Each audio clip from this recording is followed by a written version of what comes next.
কংগ্ৰেছ দলৰ স্থিতিটো স্পষ্ট আমি এজনো বাংলাদেশী নিবিচাৰোঁ আৰু আমিতো জানিবলৈহে বিচাৰোঁ যে এইখিনি যে উচ্ছেদ কৰিলে কিমান বাংলাদেশী দেখা পালে কিমান বাংলাদেশীক ধৰিলে এইখিনি যে উচ্ছেদ কৰিছে সন্দেহযুক্ত কৈ আছে ঠিক আছে যদি সন্দেহ আছে তো আপোনালোকে তদন্ত কৰক নে অজীৱন তেওঁলোকে সন্দেহযুক্ত হৈ থাকিব যদি সন্দেহযুক্ত আছে তো তদন্ত কৰি এসপ্তাহ ভিতৰত আপোনালোকে প্ৰমাণ দিয়ক যে ভাৰতীয় নে বিদেশী হ'লে আপোনালোকে বৰ্ডৰলৈ লৈ যাওক তেওঁলোকে সেইটো নকৰিব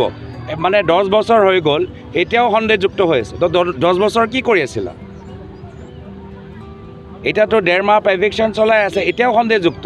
তাত কিমান দিনলৈকে সন্দেহযুক্ত হৈ থাকিব আৰু ইমান দিনলৈকে তোমালোকে কি কৰি আছে যিখিনি উচ্ছেদ কৰি তোমালোকে প্ৰমাণ দিছা আজি তাৰিখত তদন্ত কিয় কৰা নাই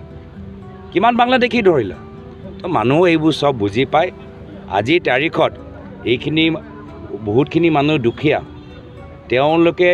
আজি য'ত উচ্ছেদ কৰিছে ছাপ'জ উদাহৰণ দিছোঁ উৰিয়াম ঘাটত যদি বাবা ৰামদেৱে হিমন্ত বিশ্ব শৰ্মা ডাঙৰীয়া ফোন কৰে যে মই তাত পাম অইল প্লাণ্টেশ্যন কৰিবলৈ বিচাৰোঁ লগে লগে গোটেই উৰিয়াম ঘাট পতঞ্জলিক দি দিব যদি তোমাৰ ক'ত হৈছে নাওবৈচা ফুকনাহাটত যদি আদানীয়ে ফোন কৰি কয় যে মোক ইয়াত এটা চ'লাৰ প্ৰজেক্ট লাগে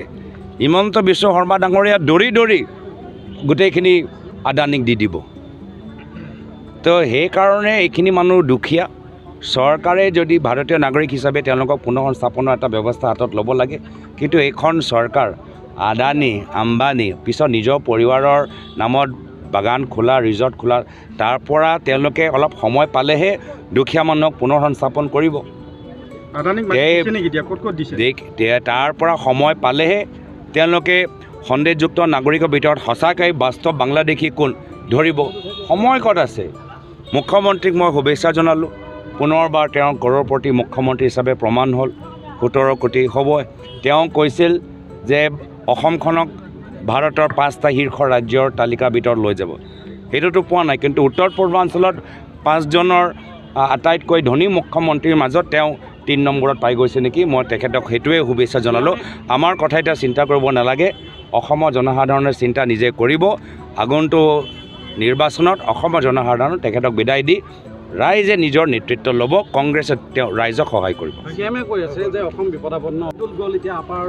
যোৱা 10টা বছৰ যদি নিজৰ বিফলতাৰ প্ৰমাণ দিছে বিজেপি দলৰ বিফলতাৰ প্ৰমাণ দিছে সৰ্বানন্দ সোণোৱাল ডাঙৰীয়াৰ বিফলতাৰ প্ৰমাণ দিছে অমিত শ্বাহ ডাঙৰীয়াৰ বিফলতাৰ প্ৰমাণ দিছে তেওঁতো এক প্ৰকাৰে কৈ দিছে যে যোৱা 10টা বছৰ বিজেপি কেন্দ্ৰত ৰাজ্যত থকা স্বত্তেও প্ৰধানমন্ত্ৰী মোদী ডাঙৰীয়া 16 মে পিছত সকলো বাংলাদেশী টালি টোপোলা বান্ধি গুচি যাব লাগিব নিজে যে ফেইল হ'ল সেইটোৱে প্ৰমাণ কৰিলে না শুদ্ধ NRC দিব পাৰিলে ন 6 নং দফা যোগেদি কিবা সাংবিধানিক সুৰক্ষা দিব পাৰিলে এটাই কৰিলে যে আদানী আম্বানীক মাটি দিলে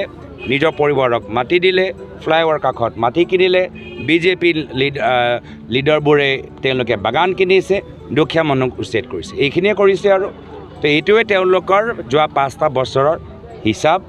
যে আদানী ধনী হ'ল আম্বানী ধনী হ'ল পতঞ্জলি ধনী হ'ল হিমন্ত বিশ্ব শৰ্মা ডাঙৰীয়া কৰৰপতি হ'ল যিকোনো খবৰৰ বাবে যোগাযোগ কৰক 7099017330 লগতে 7099017110 নম্বৰত